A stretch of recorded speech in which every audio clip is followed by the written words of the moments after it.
నేను ఎప్పుడు ఆయనను ప్రేమగా బాలయ్య అని పిలువంటారు, కానీ నాకు ఆయన ఎప్పుడు సార్ అనే పిలవాలనిపిస్తుంది. నాకు ఆయన మీద నాకు అపారమైన గౌరవం.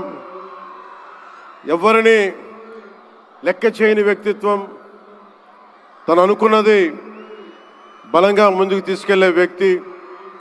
ఒక తరం కాదు, 2 తరాలు కాదు, ఎన్ని తరాలు వచ్చినా సరే ఎప్పుడు ప్రేక్షకుల్ని ఆకర్షించే ఆయన నటన చాలా ఆనందకరం. మా సోదరులు బాలకృష్ణ గారికి నా హృదయపూర్వక నమస్కారాలు. సినిమాల్లోనే కాదు, చారిటీస్లో కూడా ముందుంటాను. ఆ చారిటీస్ని గుర్తించే నరేంద్ర మోదీ గారి నాయకత్వంలోని కేంద్ర ప్రభుత్వం వారికి పద్మభూషణ్ అవార్డు ఇచ్చి, ఆయన మామూలు బాలకృష్ణ గారు కాదు, పద్మభూషణ్ బాలకృష్ణ గారుగా ఆయన గుర్తించడం చాలా ఆనందదాయకం.